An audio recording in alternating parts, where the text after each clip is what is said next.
그루터기와 임마누엘 찬양단의 찬양을 하나님께서 기쁘게 받으신 줄로 믿습니다. 설 연휴 수요 오전 예배 자리에 나오신 우리 성도님들을 환영하고 축복합니다. 오늘 말씀의 제목은 아는 것이 힘입니다. 사랑하는 성도 여러분, 우리가 무엇을 알아야 힘이 될까요? 누군가 성도님들에게 힘이 될 만한 거 딱 한 가지를 알려줄 테니 말해보아라 한다면 우리 성도님들은 무엇라고 말씀을 하겠습니까? 쉽게 객관식 가겠습니다. 1번 내일 상한가를 칠 주식 종목, 2번 로또 1등 예상 번호, 3번 100세까지 무병장수할 수 있는 방법, 4번 10년 후 내 모습. 자, 몇 번을 선택하셨습니까? 혹시 이런 것을 알려준다고 하는 사람이 있으면 저에게 먼저 소개시켜 주십시오.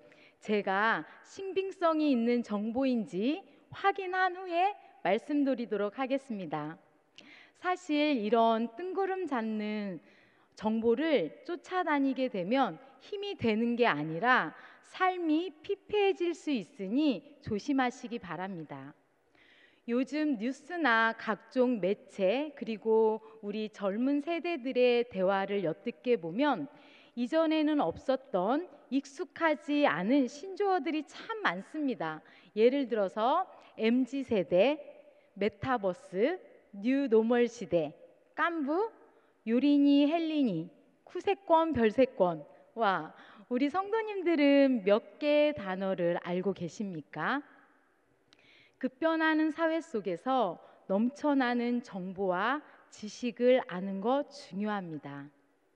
하지만 우리가 이러한 신조어와 남다른 정보력을 가지고 있다고 해서 살아가는데 막 힘이 날까요? 물론 편리할 수는 있겠죠. 요즘 딱히 힘이 날 일도 없는데 오늘 말씀은 도대체 우리가 무엇을 알아야 한다고 말하고 있으며 그 알미 어떻게 우리에게 살아갈 힘이 되는지 하나님의 음성 듣는 귀한 시간 되시기를 주님의 이름으로 소망합니다. 오늘 본문은 이렇게 시작합니다. 이새의 줄기에서 한 싹이 나며 그 뿌리에서 한 가지가 나서 결실하게 될 것이요. 이새의 아들, 이새의 아들이 누구죠? 네, 다윗입니다.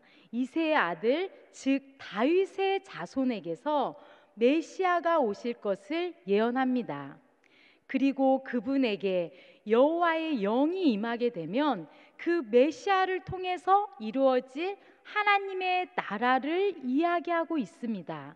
그 하나님의 나라는 정의와 공의가 가득한 희망의 나라이고 사자가 어린 양과 함께 풀을 뜯고 어린 아이가 독사굴에 손을 넣고 장난쳐도 물지 않는 평화의 나라입니다. 와, 정말 이런 나라에 살고 싶습니다. 그런데요, 이사야가 이렇게 희망과 평화의 나라를 이야기한 그때에는 이스라엘이 막 태평성대를 이루고 이스라엘 백성들이 하나님의 말씀대로 살으니까 너무 이뻐서 하나님께서 이사야를 통해서 이런 희망의 나라와 평화의 나라를 보여주신 것이 아닙니다. 정말로 완벽하게 처참하게 국내외적으로 아주 힘든 시기였습니다. 이사야가 어느 시대에 어느 왕들 때 활동했는가 하는 것은 이사야 1장 1절 말씀을 보면 알 수 있습니다.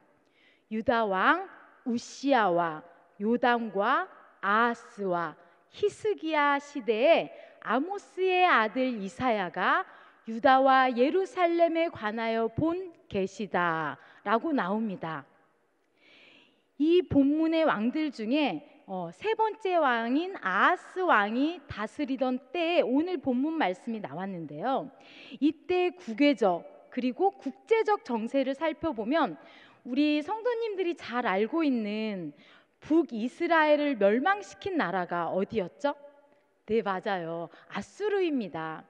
이 당시에 아수르는 엄청난 힘을 가진 거대한 제국을 형성하고 있었습니다. 그래서 이 아수르에게 위협을 느낀 북이스라엘은 주변 작은 민족들과 힘을 합해서 동맹을 맺게 됩니다. 그 중에서 아람과 힘을 합해서 반아수르 동맹을 맺고 아수르에 대항을 합니다. 그러면서 남쪽 유다에게도 너희들도 우리와 함께 반아수르 동맹에 맺을 것을 권합니다. 하지만 이 남쪽 유다의 아하스는 당시 강대국인 아수르 노선에 서서 아수르를 의지하게 됩니다. 동맹을 거절했죠. 그러자 이제 이 열이 받은 아람과 북이스라엘이 연합해서 남유다를 포위하게 됩니다. 이후에 아수르는 더욱더 힘이 강해져서 반아수르 동맹을 하고 있었던 아람과 북이스라엘을 순차적으로 멸망을 시킵니다. 그 후에 더욱더 강해진 아수르는 남유다 예루살렘도 쳐들어오게 되지요. 이렇게 유다는 하나님을 의지하지 않고 강대국 사이에서 머뭇머뭇하면서 아주 위태로운 국가적 위기에 처합니다. 그렇다면 국내적 상황은 어땠을까요?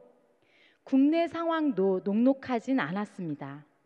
국내 상황 역시 이사야 1장을 보면 너무 잘 나오는데 우리가 다 읽을 수는 없으니까 이사야 1장 23절 말씀을 읽겠습니다. 내 고관들은 패역하여 도둑과 짝하며 다 뇌물을 사랑하며 예물을 구하며 고아를 위하여 신원하지 아니하며 과부의 송사를 수리하지 아니하는도다.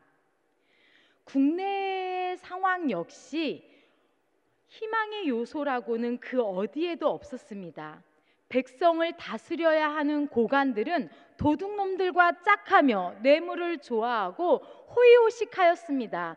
힘 있는 자, 부유한 자는 더 가지질 못해서 혈안이 되어 있고 가지지 못한 자들은 업신당하고 무시당하니 상처받고 억울한 일을 당해도 들어줄 사람 없고 도와줄 사람도 없고 기본적으로 이스라엘의 국내외적인 사람들은 베이스적으로 하나님이 없었습니다. 하나님의 말씀대로 살지 않고 집 나간 자식처럼 하나님을 떠나 살았습니다. 오죽하면 이사야 1장 3절 말씀에 소도 그 임자를 알고 나귀도 제 주인의 구유를 알건만은 내 자식들은 나를 알지도 못하고 잘못을 깨닫지도 못한다고 하나님께서 한탄을 하셨겠습니까? 한마디로 소나 나귀와도 못한 백성들이었습니다. 여러분, 남유다의 상황이 다른 나라의 이야기 같습니까? 제가 살고 있는 시대도 이렇습니다. 물질 망능주의, 부의 대물림, 정정당당한 방법보다 뇌물이 있는 곳에 베네핏을 더 주고 고아나 과부와 같은 사회적 약자가 억울한 일을 당해도 돈이 없으니 누가 하나 나서서 변호하지도 않고 그 어르신들 평생 모은 돈 전화로 문자로 사기치고 만난 거 만날 먹으면 좋습니까? 하나님께서는 이렇게 희망이라고 눈 씻고 찾아볼 수도 없는 이스라엘 백성들에게 그리고 오늘 우리에게 희망과 평화의 나라를 이야기합니다. 그렇다면 하나님께서 보여주신 희망과 평화의 나라가 오긴 올까요? 우리가 이런 나라에서 어떻게 하면 살 수 있을까요? 오늘 말씀은 이렇게 대답하고 있습니다. 이사야 11장 3절 말씀입니다. 그가 여호와를 경외함으로 즐거움을 삼을 것이며 그의 눈에 보이는 대로 심판하지 아니하며 그의 귀에 들리는 대로 판단하지 아니하며 메시아, 그분은 여호와를 경외함으로 즐거움을 삼는다고 말하고 있습니다. 여호와를 경외함으로 즐거움을 삼고 눈에 보이는 대로 판단하지 않고 귀에 들리는 대로 심판하지 않을 거라고 말을 합니다. 이 3절 말씀, 눈에 보이는 대로 심판하지 아니하며 귀에 들리는 대로 판단하지 않는다는 그 말씀을 읽으면 뉘앙스로는 무슨 말인지 좀 알 것 같아요. 그런데 좀 2% 설명이 부족한 것 같아서 제가 이 말씀을 어떻게 우리 성도님들에게 설명을 해드려야 좀 이해가 쉬울까, 진짜 많이 이 말씀을 가지고 씨름을 했습니다. 그런데 하나님께서 생각나게 하시는 말씀이 하나 있었습니다. 그 말씀은 바로 솔로몬의 이야기입니다. 우리 성도님들 잘 알다시피 열왕기상 3장에 보면 두 창기가 한 집에 사는 이야기가 나옵니다. 이 창기는 사흘 간격으로 아이를 낳죠. 그런데 한 엄마가 자다가 잘못하여서 자기 아이를 깔아뭉개어 죽게 합니다. 이 깔아뭉개어 죽게 된 그 아이를 이 엄마가 살아있는 아이와 바꿔치기를 하죠.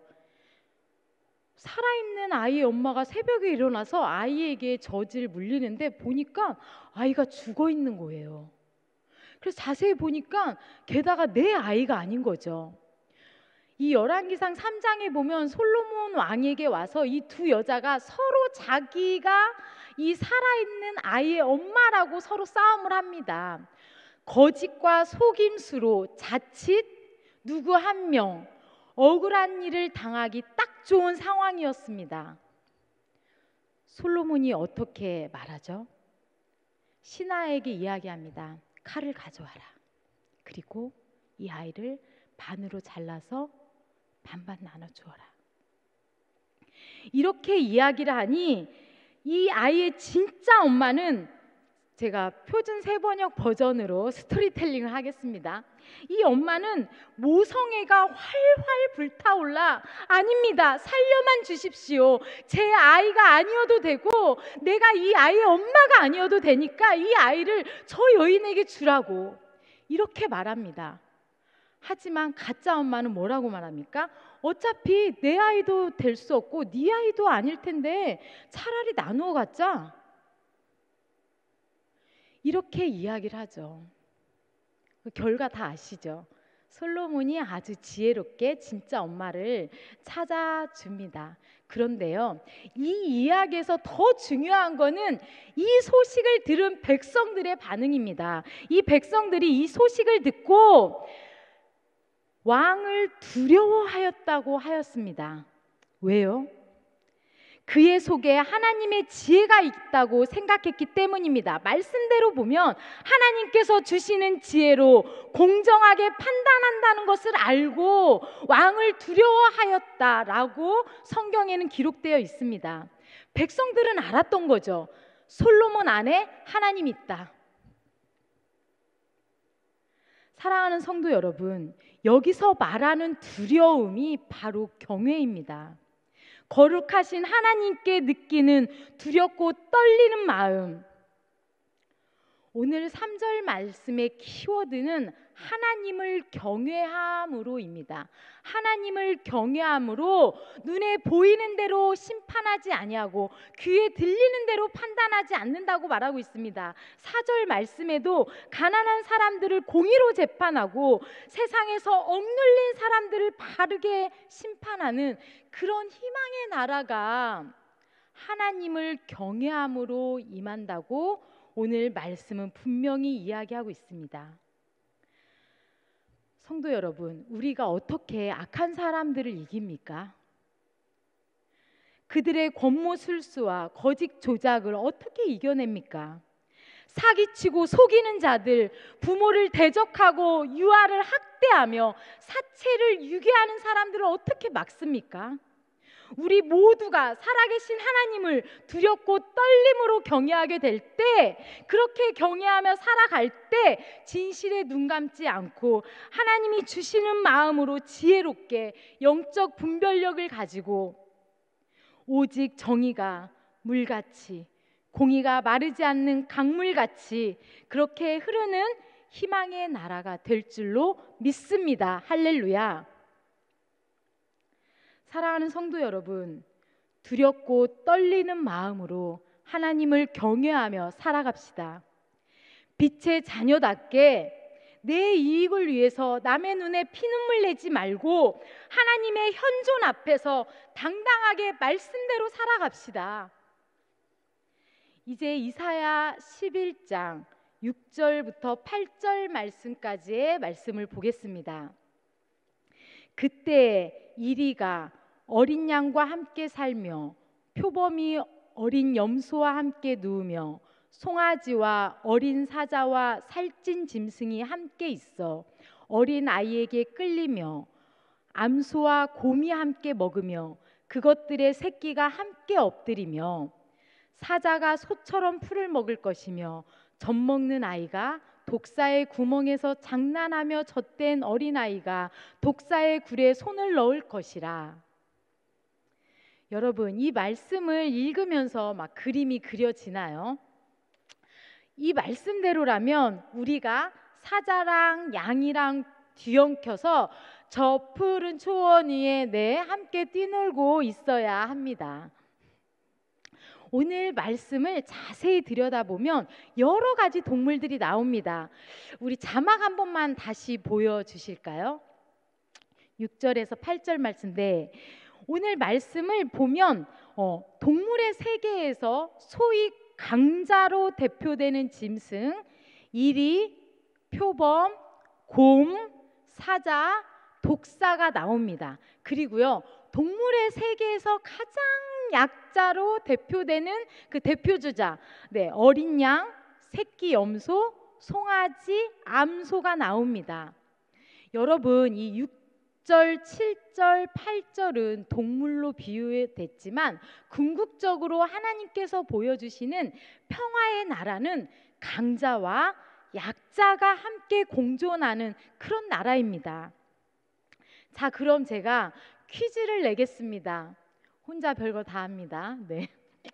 오늘 본문의 말씀처럼 그 이리와 표범과 사자와 같은 대표되는 강자와 새끼 염소와 어린 양과 송아지 같은 이 대표되는 약자의 동물이 서로 뒤엉켜서 말씀처럼 알콩달콩 함께 풀도 뜯고 서로 벗이 되며 함께 장난치는 그 평화의 나라를 이루려면 누가 바뀌어야 됩니까?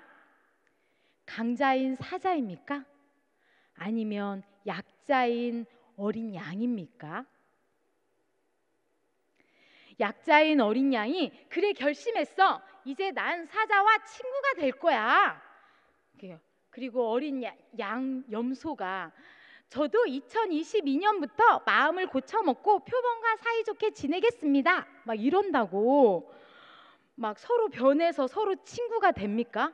막 사자랑 염소랑 양이랑 막 친구가 되냐는 의미입니까? 의미입니다. 막 평화가 이들에게 옵니까? 양과 염소와 송아지를 먹이로만 바라보고 만나기만 하면 잡아먹으려고 하는 사자와 표범과 곰이 바뀌어야 평화의 나라가 오지 않을까요? 장애인들에게 손을 내밀고 부자가 가난한 사람을 좀 돕고 3대가 먹어도 남는 그런 부자가 좀 기부도 좀 하시고 옆집 독거노인, 부모님 없는 조손가정, 그 가정에게 반찬도 나눠주시면서 그 집 있는 분들, 집 있는 분들 은행 이자 올리는 거 외에는 다른 목적이 없다면 코로나 이 어려운고 힘든 때 갈 곳 없는 그 세입자들에게 집값 올리는 거 좀 지양해 주시고 울고 있는 왕따 친구에게 친구가 좀 되어주고 스스로 생각하길 나 좀 주의가 있는데 이러신 분들은 좀 억울한 사람들 편에 좀 서주시고 막 이게 불가능한 일입니까? 오늘 말씀은 여호와를 경외하게 될 때 이런 희망과 평화의 나라가 임한다고 말씀하고 있습니다. 이제 9절 말씀을 읽으면서 말씀을 이어가겠습니다. 9절 말씀은 개역개정과 표준 세번역을 동시에 함께 읽겠습니다. 먼저 개역개정입니다. 내 거룩한 산 모든 곳에서 해됨도 없고 상함도 없을 것이니 이는 물이 바다를 덮음같이 여호와를 아는 지식이 세상에 충만할 것임이니라. 표준 세번역 읽겠습니다. 나의 거룩한 산 모든 곳에서 서로 해치거나 파괴하는 일이 없다. 물이 바다를 채우듯 주님을 아는 지식이 땅에 가득하기 때문이다. 사랑하는 성도 여러분, 물이 바다를 덮는 거 너무 당연하잖아요. 물이 바다를 덮음같이 우리가 여호와를 아는 지식이 충만할 때, 우리가 여호와를 아는 지식이 충만하기 때문에 내 거룩한 산 모든 곳에서 해됨도 없고 상함도 없을 것이라고 하나님께서 말씀하고 계십니다. 할렐루야. 해됨도 없고 상함도 없는 세상은 여호와를 아는 지식이 세상에 충만하기 때문이라고 오늘 본문은 분명히 말하고 있습니다. 우리가 살아가면서 소소하게 생활 속에서 남들에게 해됨과 상함을 입히는 일이 참 많습니다. 먼저 층간소음. 제가 아파트에 살아보니 알겠더이다. 네, 왜 자꾸 층간소음으로 뉴스에 나오는지. 우리가 쉼을 얻어야 할 유일한 공간이 집이잖아요. 그런데 배려 없는 층간소음으로 그런 쉼을 모조리 그냥 박탈당하는 그런 느낌입니다. 사회적 남녀 불평등, 결혼은 하고 애는 낳으라고 하면서 이 경단녀가 겪어야 하는 고충, 기회 박탈, 여전히 쓴뿌리로 남아있는 구조적인 불평등, 또한 배려 없는 SNS.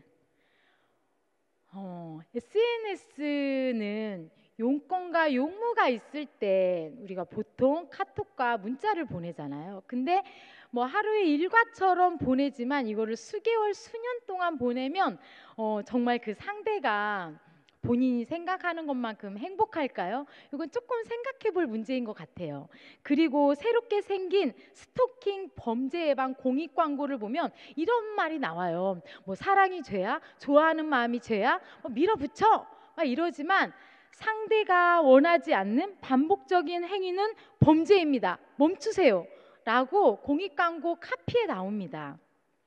우리의 사소한 행위가 상대에게는 해됨과 상함이 될 수 있다는 것을 알아주셔야 합니다.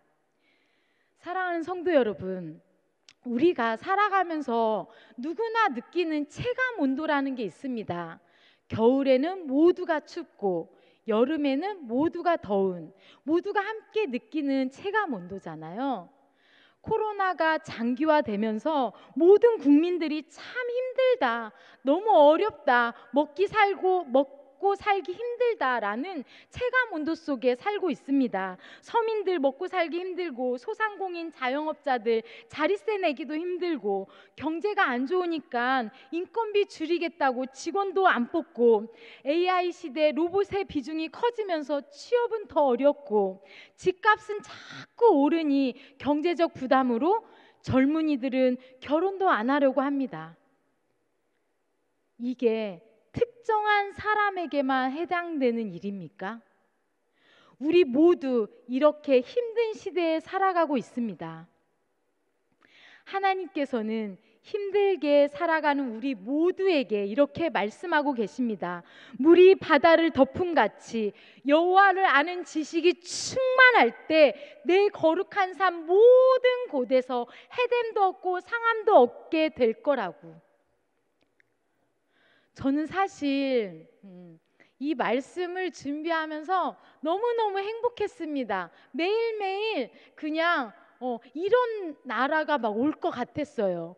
우리 모두가 여호와를 경외함으로 하나님을 두렵고 떨린 가운데 말씀대로 살아가고, 모든 주의 백성들이 하나님을 아는 지식을 통해서 그렇게 모두가 하나님을 알아가면 정말 이렇게 하나님께서 보여주신 희망과 평화의 나라가 올 것 같아서 정말 행복했습니다. 그래서 매일매일 막 꿈에 부풀어 살았습니다. 여호와를 아는 지식, 여호와를 아는 지식이 땅에 충만할 때, 사랑하는 성도 여러분, 우리가 알아야 되는 지식은 내일 상한가를 칠 주식 종목도, 로또 1등 예상 번호도, 그리고 뭐 100세까지 무병장수할 수 있는 그 방법도, 10년 후 나의 모습도 아닙니다. 우리가 알아야 하는 것은 여호와를 아는 지식입니다. 그렇다면 여호와를 아는 지식이 뭘까요? 12사도의 이름을 알고 성경 66권을 달달 외우면서 우리가 성경 통독을 많이 해서 막 율법을 너무너무 잘 알고 잘 지키는 사람? 그런 사람이 여호와를 아는 지식이 많을까요? 물론 방법이 될 수도 있죠. 여호와를 아는 지식이 무엇인지 우리 호세아 6장 3절 말씀을 함께 읽겠습니다. 시작. 그러므로 우리가 여호와를 알자, 힘써 여호와를 알자. 그의 나타나심은 새벽 빛같이 어김없나니 비와 같이 땅을 적시는 늦은 비와 같이 우리에게 임하시리라 하니라. 아멘. 사랑하는 성도 여러분, 여호와를 아는 지식은 남들은 모르고 통독 많이 한 나만 아는 그런 지식이 아닙니다. 호세아의 말씀처럼 여호와를 아는 지식은 새벽 빛같이 늘 우리에게 내리는 비처럼, 땅을 적시는 늦은 가을빛처럼 우리에게 보여주시며 계시하시는 그 하나님을 바라보는 것입니다. 아침에 눈을 뜨고 밝아오는 해를 보며 하나님을 생각하는 것입니다.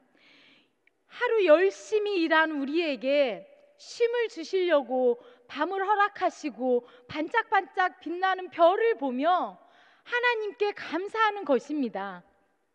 봄에 여리여리한 싹을 보며, 여름에 풍성하게 익은 열매를 보며, 가을에 안산천에 물든 낙엽을 보며, 추운 겨울 눈 덮인 산을 보며, 그리고 따뜻한 봄을 준비하시는 창조주 하나님의 섭리를 바라보는 것입니다. 이것이 바로 하나님을 아는 지식입니다.